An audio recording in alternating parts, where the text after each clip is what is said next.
Hello, everyone.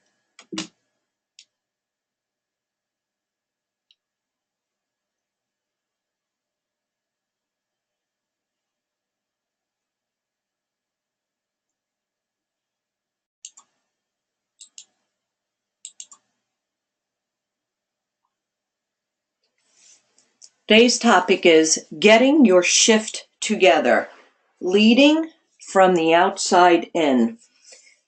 Leadership, this topic is a loaded one.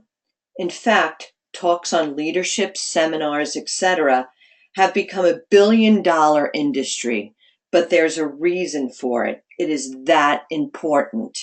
So we're going to take a look at leadership and this subject from how it affects us in our field, and hopefully it will allow for us to get a shift in our thinking so we can reach a new level of success. So who is a leader? A leader is a person who leads or commands a group, organization, or country. So often we don't see ourselves as leaders. However, if you think about it, from the CEO of USSD to the assistant that helps instruct at a school, we are all put in a position of leadership every day. Not knowing how to lead yourself, your staff, and your students is the fastest way to fail. So even our red belts, they are leaders. They are in charge of students. You're a leader. You're in charge of managing a school and all the students and the parents that are in your care.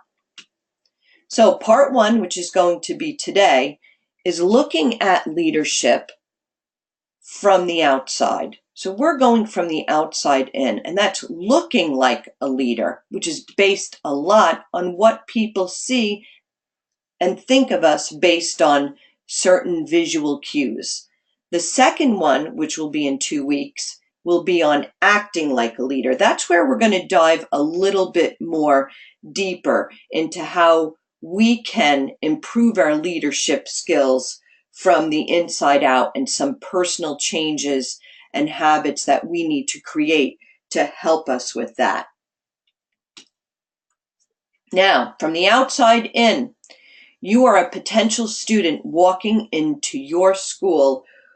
Who do they see? Now, I'm not going to say that we get complacent with ourselves and our schools as much as that we get comfortable. So I'm looking at this with a fresh pair of eyes, and I want you guys to do this as well.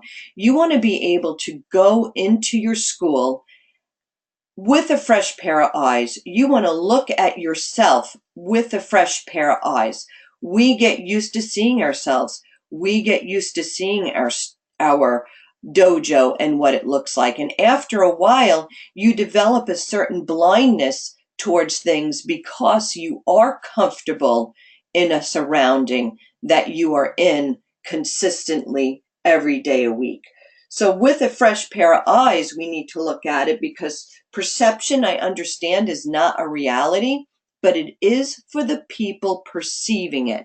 It is for the people who are seeing it. So if you were a prospective student for the first time walking into your school, do people see the best version of yourself?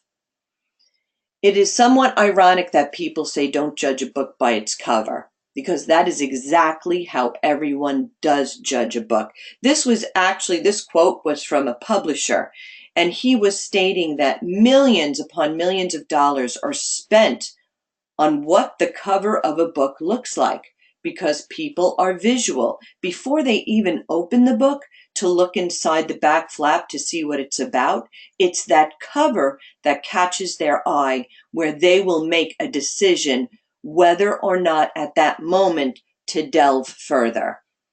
In his comprehensive research, sociolinguist Albert Miraband found that in face-to-face encounters, 55% of what a person thinks of another is formed in 30 seconds entirely on what they see.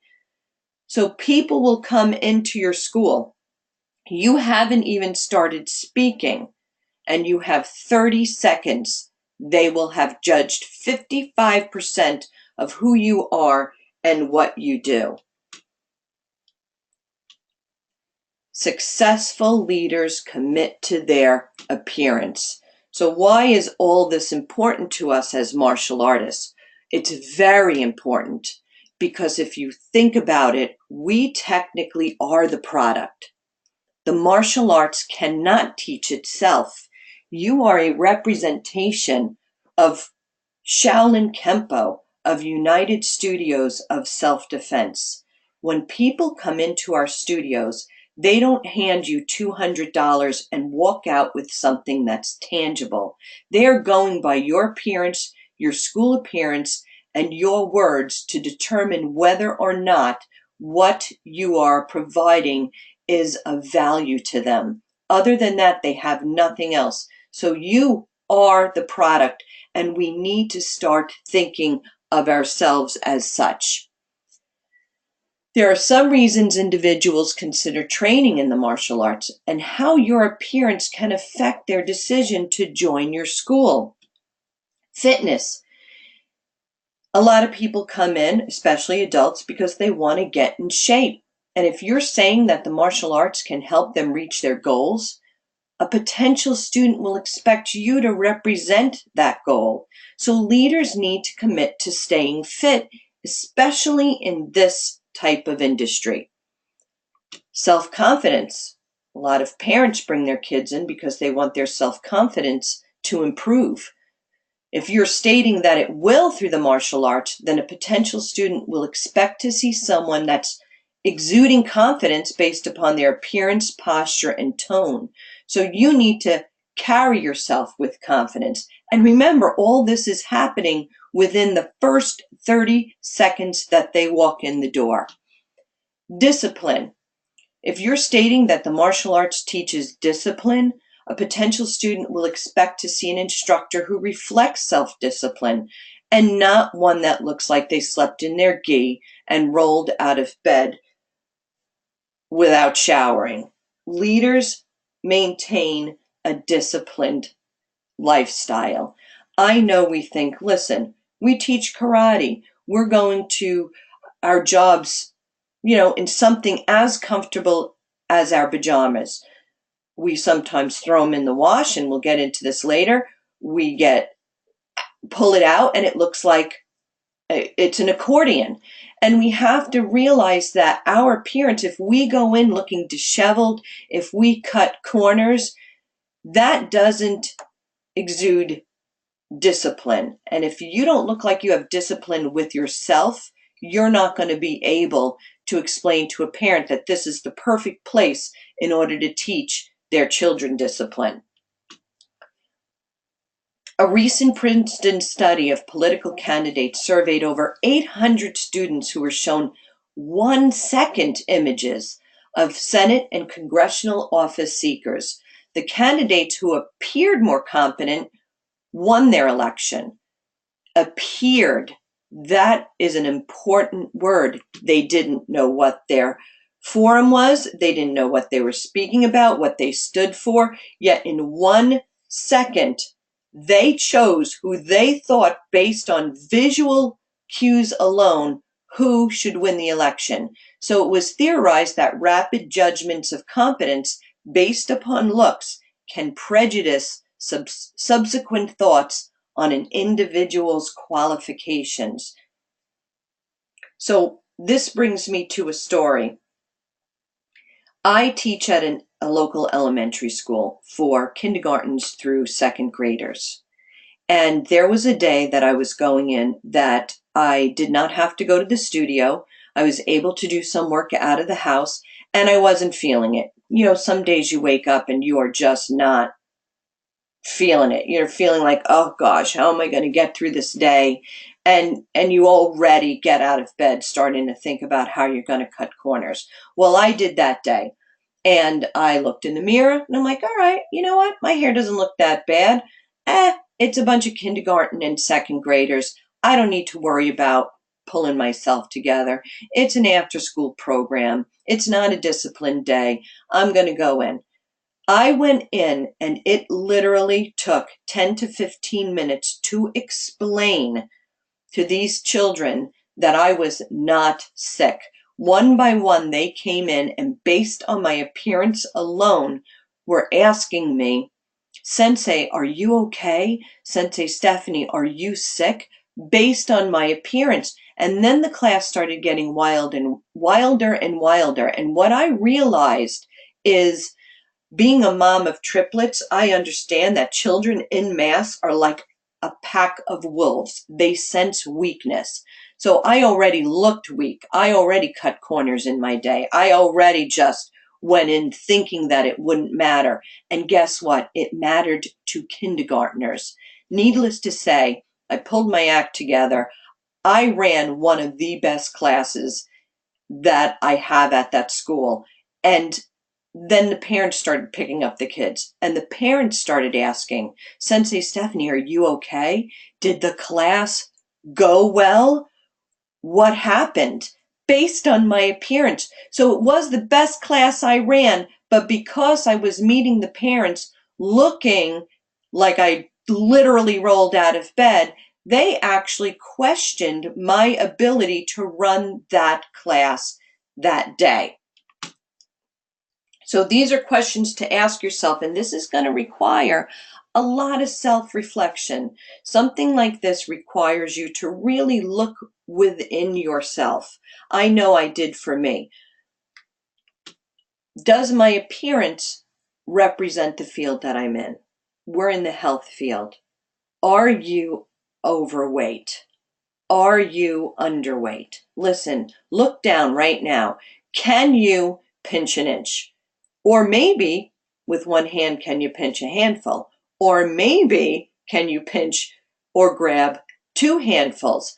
A lot of us, especially as we get older, especially when we put our business first and our training second, start not taking care of ourselves as we should, and we start putting on weight.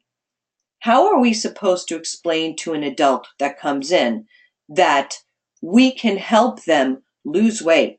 And the martial arts is incredible for meeting their fitness goals if you are 20, 30, 40, 50 pounds plus overweight. Same thing with looking underweight. A lot of us don't take care of ourselves because we don't eat right, or we don't eat at all, or we skip meals. And then we look like we're sickly. We need in this field to look the pinnacle of health. Am I tired all the time or have a hard time waking up?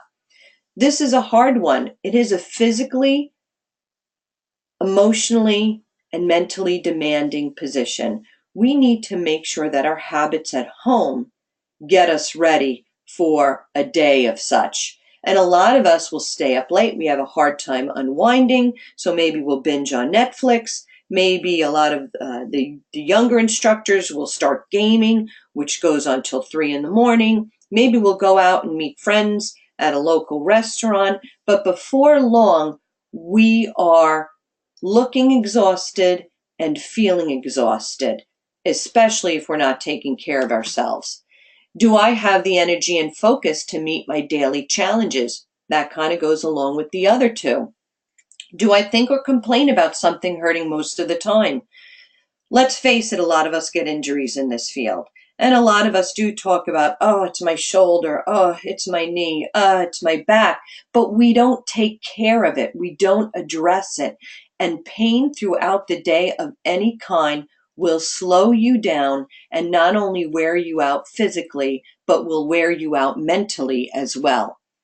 Do my meals come from a box or a fast food restaurant? Once again, this goes back to the weight gain or loss. It goes back to not having the right energy. Nutrition is key. I don't expect everybody to be a gourmet cook. However, it doesn't take much to go to the supermarket and get a salad or to make a sandwich for yourself first thing in the morning. Same thing with drinking an adequate amount of water. We don't do enough of that, and that is vital. Often many of us start complaining about headaches by the end of the day, and instead of drinking water, we're pounding rock stars or more coffee, when in fact It's just dehydration that is causing fatigue and giving us a headache. Do I invest in professional clothing? This is a big one for me. Dress for the job you want. And I want to go a step further by saying, don't dress for the job you think you have. If you think you're a martial artist and you feel that it is okay to dress like that all the time, you are wrong. I go to chamber meetings. I'm very involved on several committees, and I am a martial artist, but I don't go in my gi and I don't go in gym clothes. I go in professional business attire. Case in point, on a particular committee that I'm on, a gal does own a gym, a very successful personal training life skills gym. Well, at a committee meeting, there was a new person there who asked her if she was there by proxy, meaning was she the owner's assistant? So just because you're a martial artist doesn't mean that you're not a professional and you can't look like one. If you are going into a school because you want to have a paid program in that elementary school, if you want to go into that corporate or that business or organization and get paid to run a seminar or a self-defense class, you better go in looking like a professional. Do I allot time in the morning to invest in my appearance? Once again, we're talking about this word investment. With your clothing, it's the same thing.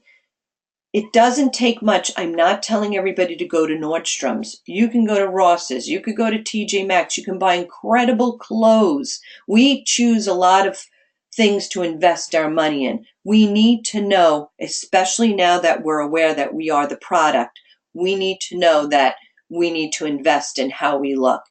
As well as, like I said, case in point number 8, allotting time to invest in our appearance. You got to make sure you get up, you are showered, you are shaved, your hair is in place, you don't skip corners, you brush your teeth, you bring a toothbrush to work. We are actually talking to people all day long. A lot of us eat throughout the day or snack throughout the day or drink coffee or whatever, and then we talk in someone's face.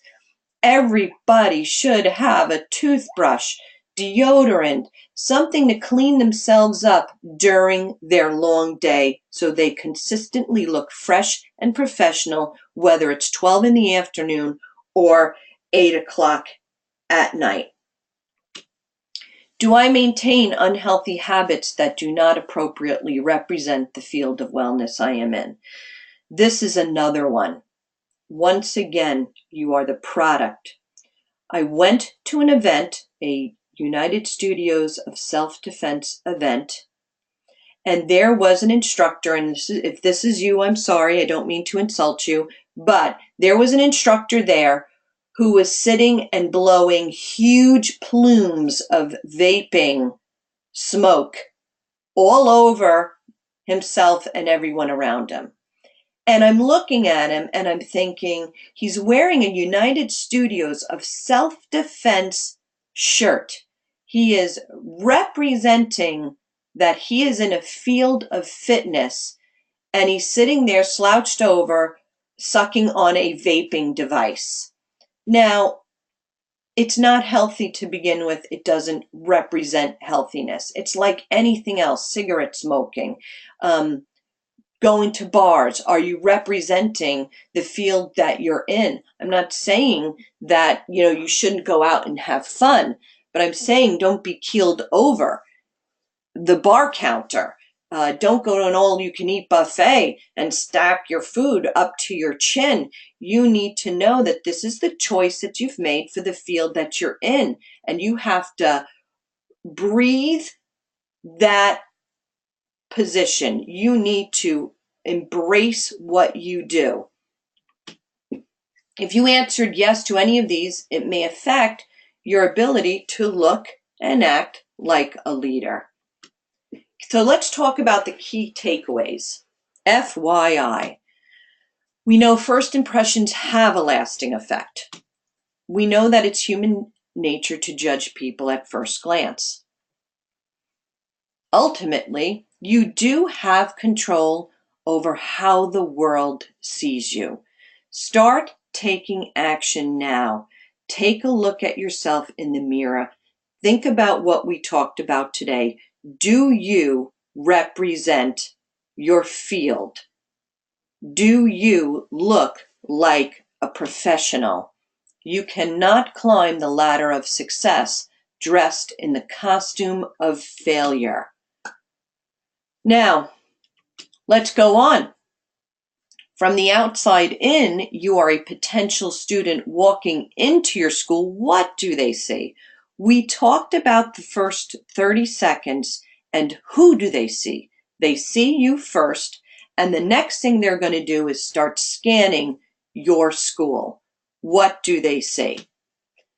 First impressions are not only solidified by your appearance, but by the appearance of your school as well.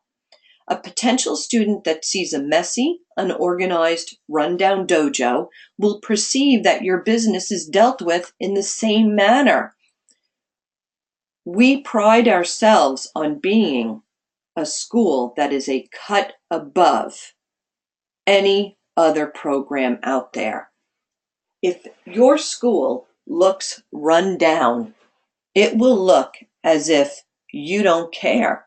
And if you look like you don't care about your appearance or your school, how much is that parent who's bringing in a child or an adult who wants to make life changes going to feel about your ability to do that? Does your school represent your value and exemplify your leadership qualities? This is a picture of our 4S location. When you walk in, it's meant to look warm and inviting. We have a coffee machine over there where we offer parents a latte to make sure that they're comfortable.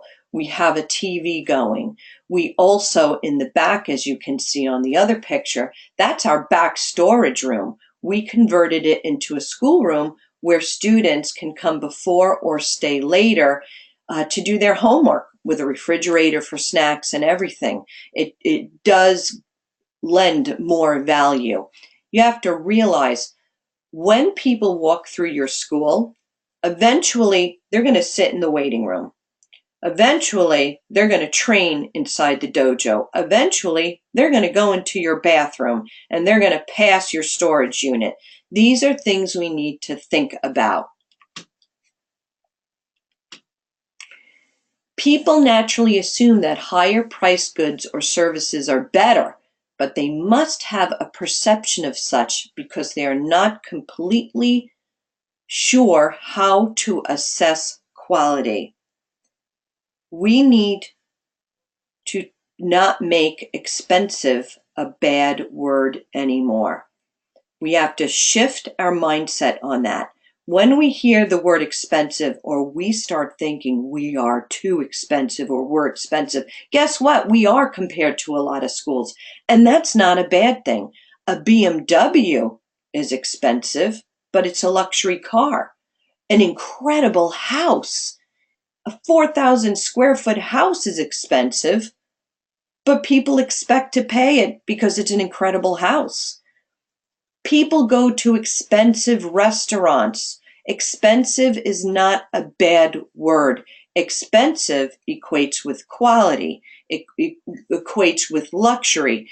It equates with being separate from other cars, from other homes, from other clothing, from other restaurants. We need to make sure that we give that same perception. And if you're walking into a studio that looks like it's a $50 to $99 a month studio, then people are going to expect to spend $200 plus. So questions to ask yourself. Does it look like 100 children wipe their hands on my windows? We clean our windows every night, but then guess what? People walk by, they look in the window, even if it's one handprint. I need those windows cleaned twice a day. Does my reception area look like I care about my students and their families' comfort?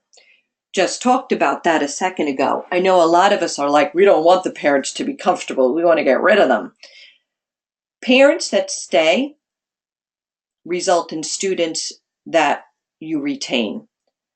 It's harder to retain students whose parents drop their kids off and run. They don't see the value, and if you're not one to communicate on a regular basis and give that parent updates, they don't hear the value.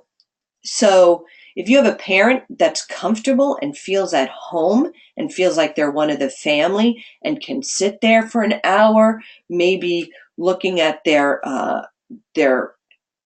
device, having a cup of coffee, listening in on their kid's lesson, they're going to stay. They're going to see value. They're going to feel valued. If I dropped food on my floor, would I eat it? I know that's just a standard. It's so funny that when people say, you could eat off my floor. But literally, for those who know me, if you walked into my kitchen and dropped food, you can eat off of my floor. It is immaculate. We forget about our floors. We just go in, we vacuum the dojo. It's a lot to mop and sweep, and we don't think about it. But guess what?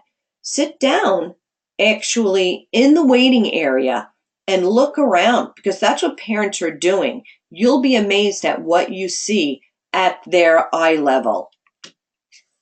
Have I invested in creating a warm atmosphere?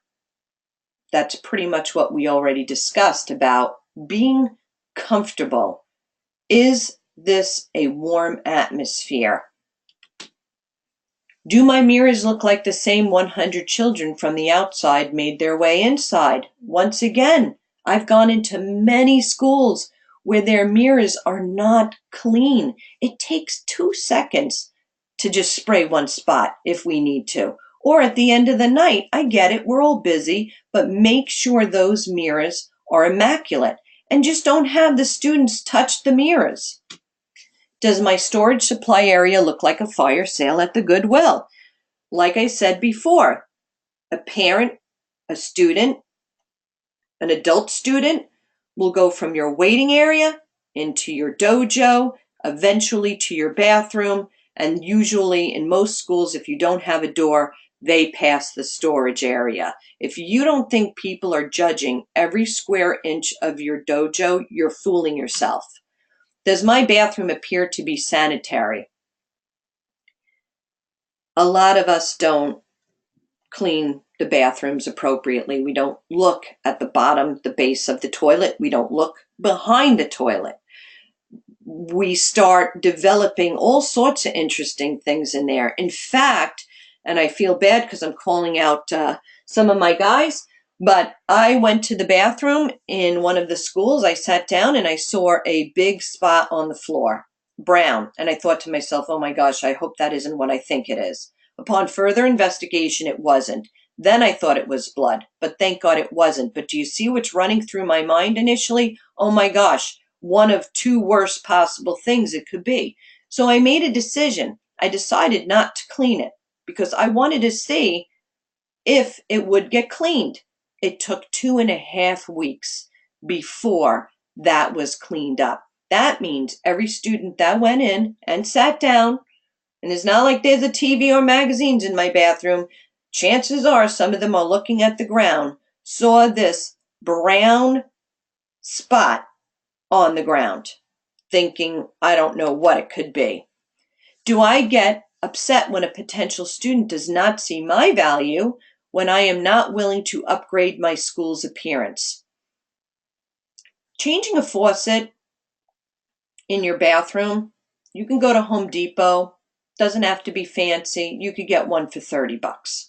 Like I said, do you want to spend that $30 elsewhere?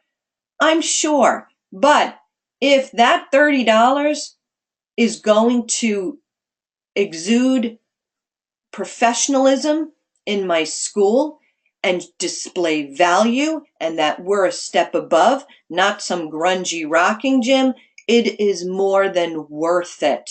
And that's what happens. We don't want to spend the money. We want to spend the money on ourselves, And we don't think that spending on money in our schools is actually spending money on ourselves. And once again, people that see what some of these bathrooms look like are like, okay, this looks like a gas station bathroom, and clearly this person doesn't care about my comfort.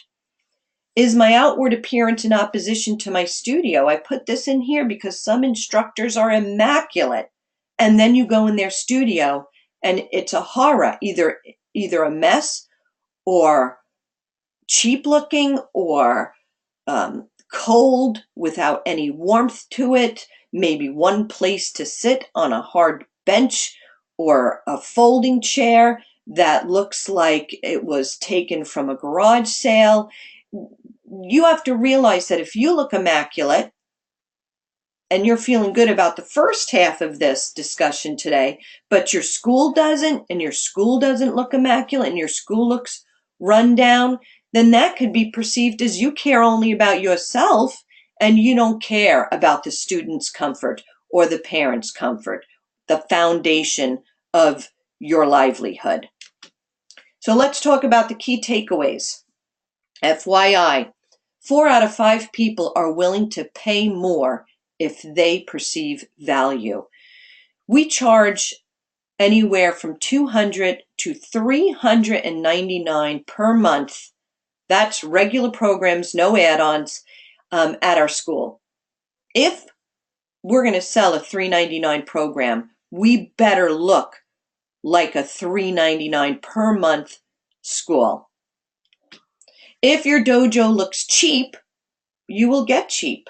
Once again, you can't get upset where people aren't willing to spend $200 per month in your school if you're not willing to spend $30 changing your faucet or upgrade your seating or put a picture on the wall.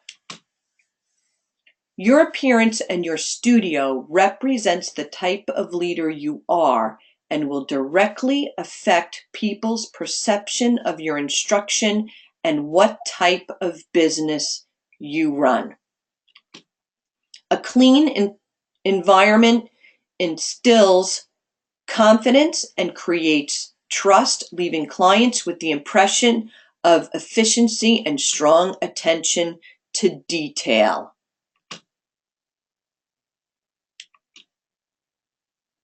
The quality of a leader is reflected in the standards they set for themselves. So let's end today starting already, getting our shift in order, getting our minds and gears shifted to start thinking about all of us. Number one, are leaders. Number two, do we look like leaders? Does our dojos look like leaders work here?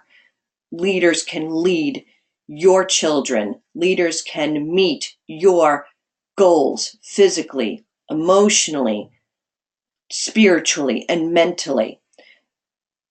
That's the key. That's what we have. And once again, like I said earlier, we have 30 seconds from when they walk in the door in which to do so. Next week, we will be focusing on the inward shift and how we can improve our mindset and some of the habits we've created in order to become successful beyond what we ever thought possible. Thank you so much.